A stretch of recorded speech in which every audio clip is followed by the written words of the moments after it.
This is Brother Medina for Tuesday Seventh-day Adventist, and please let us start with a word of prayer. Loving Father, please be with us as we enter into your word. Bless all our listeners and let them see that time is coming soon to an end and that they may prepare. In Jesus' holy name we pray. Amen. Well, our study today is events to bring the end are coming. Events to bring the end are coming. And my dear people, we are living in the last days where the events that shall bring in the last final test for mankind that will decide the final destiny of the earth's teeming billions, these events are already beginning to happen. Yes, my dear people, this is how close we have reached to the time of the end. In the Bible, here is exactly what we are told. We look at Luke chapter 21, and we read verse 25 and verse 26. Here is what we are told, I quote, "And there shall be signs in the sun, and in the moon, and in the stars, and upon the earth distress of nations with perplexity, the sea and the waves roaring, men's heart failing them for fear, and for looking after those things which are coming on the earth. For the powers of heaven shall be shaken." Yes, my dear people. So here you see very carefully that there will be distress of nations upon the face of the earth. And when we are told distress of nations upon the face of the earth, it is like the United States of America, the nations of Europe, and all the nations of the world that we are looking at. In fact, my dear people, we are told that when these things begin to happen, we know that the end is about to come. Again, in Luke chapter 21, if we look at verse 28, here is what we are told, I quote, "And when these things begin to come to pass, then look up and lift up your heads, for your redemption draweth nigh." Yes, my dear people. So we know for sure that our redemption draweth nigh when these things begin to happen, because we are living way down in the closing scenes of this earth's history. Now, one of the nations, one of the major nations that is being referred to when we are being told of distress of nations is the United States of America. And I have in my hand here the Constitution of the United States, a pocket constitution of the United States, and the Declaration of Independence. I am reading for you the First Amendment right. Here is what we are told, I quote, "Congress shall make no law respecting an establishment of religion or prohibiting the free exercise thereof, or abridging the freedom of speech or of the press, or of the right of the people to peaceably to assemble and to petition the government for a redress of grievances." Now, this is the First Amendment right. You know there is religious liberty in this right. You've seen freedom of speech in this right. You see freedom of the press in this right. You see also the rights of the people to peaceably assemble and petition government, which is the rights of protest. All these are in the First Amendment right. And yet this whole First Amendment right is under assault today. It is being attacked today by the current administration in the United States of America. Also by the President and by Congress. This is what we are talking about. If we look at Revelation chapter 13 and we look at verse 11, the country that is brought to view in this prophecy is the United States of America. We are told it is to speak like a dragon. It is lamb-like, yet it speaks like a dragon, and the dragon is the devil and Satan, we are told. In Revelation chapter 13, verse 11, here is what we are told, I quote, "And I beheld another beast coming up out of the earth, and he had two horns like a lamb, and he spake as a dragon." This is the United States of America. And while we are told he will speak like a dragon, it means that his constitution and his policies will change, speaking and acting like the devil, which takes away the rights and freedoms of man. In fact, in Revelation chapter 13 and verse 12, we are told that this means that when the United States starts to persecute Christians, the whole world, listen to me carefully, the whole nations of the world will follow in the example of the United States of America. In Revelation chapter 13 and verse 12, here is what we are told. And he exercised all the power of the first beast before him, and caused the earth and them that dwell therein to worship the first beast, whose deadly wound was healed. Yes, my dear people. So we are seeing that the whole world will follow after the example of America. Yes, my dear people, this country is to set up an image of the beast system of government. And this is what the image of the beast is. It is a system of government. We call it commuligion, not communism, commuligion, from communism and religion together. And it identifies a type of government that takes away your rights and freedoms like communism, while it enforces religion. So we call it commuligion. And that's the image of the beast system that this country is to set up. Yes, my dear people. And this image of the beast system will take away your rights and freedoms. If we read Revelation chapter 13, verse 15 to verse 17, here is what we are told, I quote, "And he had power to give life unto the image of the beast, that the image of the beast should both speak and cause as many as would not worship the image of the beast should be killed. And he caused all, both small and great, rich and poor, free and bond, to receive a mark in their right hand or in their foreheads, and that no man might buy or sell, save he had the mark or the name of the beast or the number of his name." Yes, my dear people, this is exactly what we are being told here that this country is going to do, and the whole world is going to follow the example from this country. So what we are looking at here in this program are a series of video footage taken from the YouTube that shows events to bring in the end, in that the first right in its various parts are being subverted. So in these first sets of footage, you're going to see religious liberty under assault by the United States government. So pay careful attention to these clips. Listen to this. They're talking about First Amendment rights and the Constitution, and I appreciate that. But, Mr. President, that is so senseless. It gets to that interesting point, to me, which is frightening, when the state starts telling the church what to do. That violates their conscience. This is not a women's rights issue.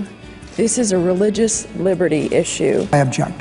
This is about whether the government of the United States should have the power to go in and tell a faith-based organization that they have to pay for something that they teach their members shouldn't be doing. I object. This shouldn't happen in a land where free exercise of religion ranks first in the Bill of Rights. I object. And this decision goes counter to that founding principle. I object. President Obama is not only trampling religious liberties, but he's also confirming the latest intrusion here into individual religious liberty, but represents what we believe is an unacceptable growth in the size and scope of the federal government. I object. I've spent a lot of time in my life defending the First Amendment. I object. This is about the First Amendment. It's about religious beliefs. Well, forget whether then it's immoral. Judge Andrew Napolitano says what the administration is trying to do here is actually illegal. Explain, Judge. The Cardinal's talking about the 10 Amendments. He's talking about the First Amendment. The first clause, the first sentence of the First Amendment, Congress shall make no law abridging the freedom of religion or interfering with the free exercise thereof.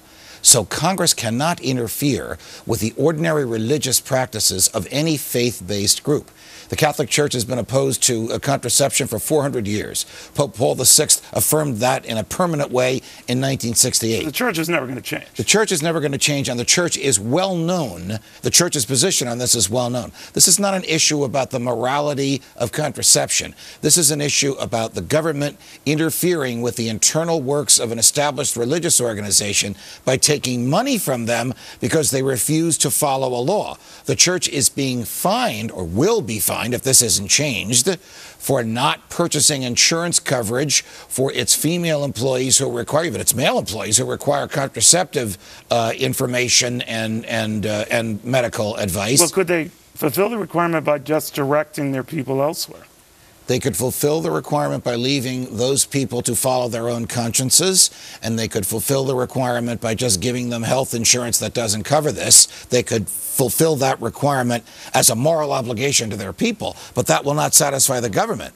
The government, which now tells us, A, you must have health insurance, and B, here's the kind of health insurance you must have, is telling every Catholic institution, from something as large as the University of Notre Dame, of which I am a graduate, to as small as St. Margaret Mary Flower Pot Church downtown with the priest and the janitor and the secretary, that every one of them has to make contraception available to all of their employees, and if they don't, the government will fine them, and the government will provide that to the employees. That's what interferes with the free exercise of religion. Would this issue come up with the Supreme Court weighing this whole thing? Or is it a sidelight, or one that would influence the decision? Hey, this is getting a bit too interesting. Actually, the issues have already been framed before the court, and the briefs have already probably been written, though they haven't been filed, and this is not among them. But so, is it noise that could influence a decision like that? It is noise that could influence a decision like that because the members of the court are human beings, but they shouldn't. They should just look at the issues before them. Understood, Judge. Thank you very much. In these clips that you're looking at here, the subversion of the current way government functions according to the Constitution that prevents tyranny, this current form is going, and it is preparing the way for the setting up of the image of the beast system of communion. So this has begun. So observe in these clips that the president is learning and has begun to bypass Congress. All this prepares the way for tyranny and the setting up of the image of the beast. Pay attention to these clips. This is the way a republic ends. Now, I get it. I mean, the president really wants to work with Congress. He really does.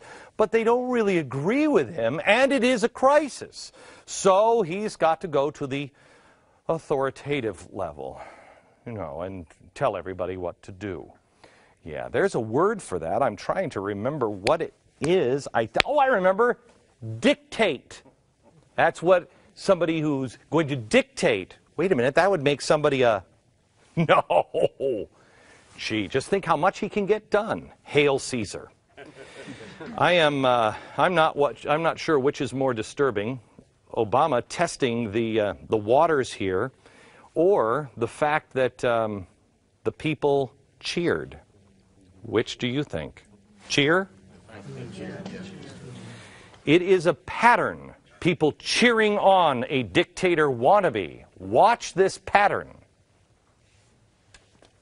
The Senate blocked a bill that would have created this commission. So I'll issue an executive order that will allow us to go forward, because I refuse to pass this problem on to another generation of Americans.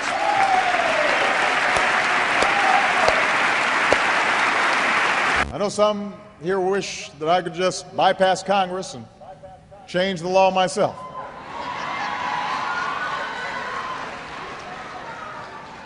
I know there's some folks who wish I could just bypass Congress.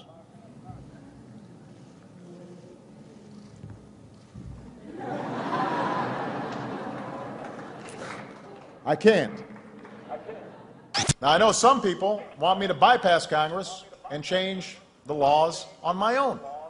Believe me. And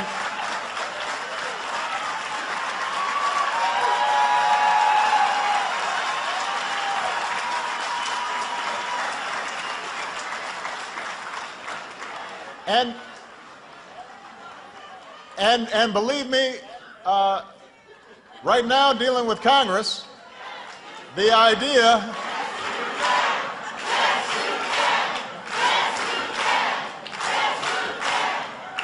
but believe me, the idea of doing things on my own is very tempting.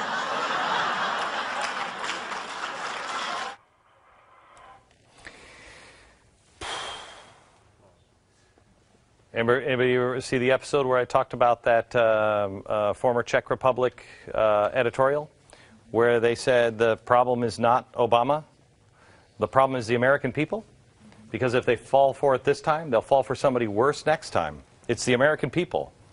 How many times did he say, You know, there are people that want me to bypass. He's setting the road. He's plowing the field. That's all he's doing. And the people are cheering him to violate the Constitution. Excuse me, but I believe the president took an oath to protect and defend the Constitution of the United States of America from all enemies, foreign and domestic. Two thoughts on this one. The enemies are within inside the gates. The enemies are the defenders. And does anybody remember how hard it was for this man who just never blows a line to take the oath? Do you remember that? When he took the oath, he screwed it up so badly, he had to take it without us watching him take it, which is strange, the next day. There's one more thing. He doesn't like the Constitution. He loathes the Constitution. He calls it a charter of negative liberties. He believes it should be a charter of positive liberties. That's like, you know what? I really love the color orange. If it were just green, then it would be great. But that's nothing against orange. It just should be green. He's fundamentally transforming, not protecting our Constitution and our country. We are living, did anybody read that? I don't expect anybody did. Anybody read Philip Drew, Administrator? Not a soul. Good for you. You guys were smart. I recommended that like 2 years ago, and nobody read that. It's one of the worst books I've ever read. I mean, just poor literature. It's bad. It was Woodrow Wilson's favorite book. And when I started reading about Woodrow Wilson, I wanted to get into his mind and see what he was thinking. So I figured, you know, I wanted to find out what he was reading all the time. He read this book 3 times. It is the blueprint for what we're going through right now. Philip Drew, Administrator, a guy who just wants to serve. That's it. He just wants to serve. He just wants to help. But he can't be president. He shouldn't be president. No, he'll just be an administrator. And he'll go outside of the Constitution. It's exactly what we're living now. And Barack Obama has surrounded the Constitution with boards and commissions and agencies, and he'll just administrate. They have the power of the economy. They can control it. Business. They can control everything, and they don't have to answer to Congress. He is putting a pillow over the face of our system. The founders created this system with the intent of slowing madmen down. That's why it's so arduous. That's the trouble with our system. That's the beauty of our system. They created it to slow people like this down. Give you enough time to catch your breath and say, whoa, whoa, whoa, whoa, wait a minute, wait, stop. He is replacing this with a system that answers only to him or people like him. In these following set of clips that you're going to be looking at here, you will see that the right to protest, coupled with free speech together, is being attacked by the United States government. So pay attention to these clips and see it. Well, it's a bill that has received very little attention but may make free speech a felony and seriously restrict your right to political protest. Just signed into law by the president, H.R. 347 gives federal agents sweeping powers to arrest and bring felony charges against citizens engaged in protests where the Secret Service is present. Joining us now with more, Fox News senior judicial analyst, good friend, Judge Andrew Napolitano. Judge, the thing that jumps out off the page, felony? Yeah, felony means more than a year in jail. This is not like a traffic ticket. For standing and protesting, the type of thing that for 230 years Americans took for granted because it was protected by the First Amendment, Congress shall make no law abridging the freedom of speech, has actually been abridged by legislation the president signed last Thursday, supported overwhelmingly by both parties, with very, very little public debate and very little debate in Congress. Basically allows Secret Service agents to decide where there are no free speech zones, not speech zones, no free speech zones. And anybody by the Secret Service can, protected by the Secret Service, can ask those agents to ban protests wherever they are. So I can think of 3 violations: speech violations, association violations, the right to petition the government for a redress of your grievances. What good is free speech if the people in the government are so far away from you that they can't hear you? Judge, what about keeping our elected officials safe? Keeping our elected officials safe is entirely different from insulating them from protest. The fact that the president is going to a hotel up the block should not bar you from standing across the street with a sign or with a bullhorn saying what you think about the president's policies. That is not a threat to him, and it is a part of American history since day one that we have the right to speak freely to, about, and against those in the government. Judge, do you think this is going to be one of those laws that is on the books but not enforced? I think it's one of those laws that's going to be enforced when the government wants it enforced. The problem, Eric, is it puts a lot of unbridled discretion in the hands of Secret Service agents who may very well say, you know what, boss, you've had a rough day. We'll keep everybody away from you. Or, you know what, boss, this crowd likes you, so we're going to let them, we're going to let you hear them. That's suppressing speech on the basis of its content. And that has been expressly prohibited by the First Amendment since day one. What dictates the Secret Service is present? In other words, aren't they present all over Washington, D.C.? Well, they are, and that's a great question, because this law also allows the president to give Secret Service protection to whoever he wants. I'll give you a bizarre example. His campaign managers are coming to Washington to confer with him about the campaign. He can give them Secret Service protection. And then the Secret Service can say to the kids in the streets, you can't shout at David Axelrod, because the campaign manager, because the Secret Service is protecting him. This is a slow, creeping destruction of some of our basic liberties, and the president signed it in secret. And now some of the Secret Service are going to be providing services for the candidates now as well, right? Correct. So correct. People aren't going to be able to have their opinion about the candidates? If the Secret Service so declares, you won't be able to shout at them. Something just came up like a day ago. There was a bill called the Trespass Bill. It's called H.R. 347. It'll basically allow anyone, like, let's just say there's a political rally, it will make it illegal to protest against certain individuals or any place where the Secret Service is, or if you want to protest against any politician at the rallies.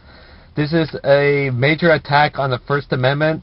It's called H.R. 347 Trespass Bill.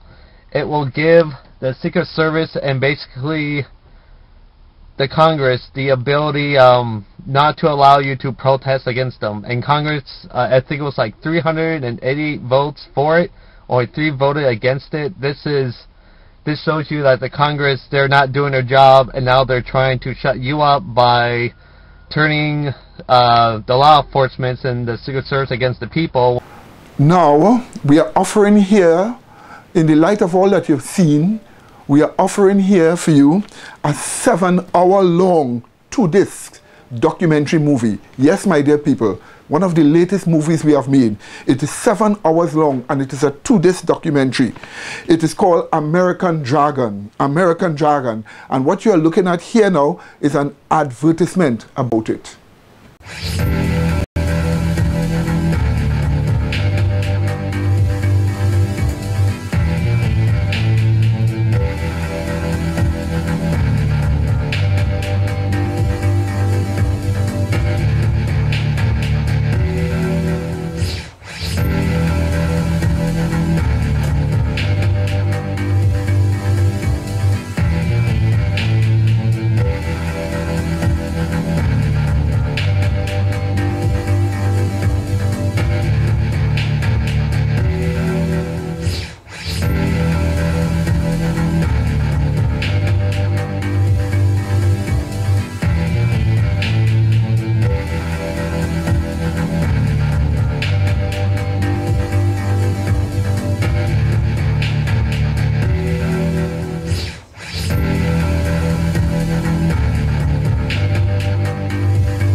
So you can call us at 625-0446 and we will send you a copy of this 7-hour, 2-day-long movie, American Dragon. And what you are seeing before you here is our web addresses where you can get literature, you can get what we call studies, you can get DVDs that have been downloaded on the internet that you can see for yourself.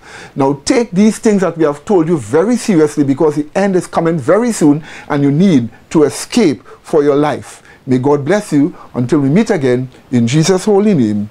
Amen.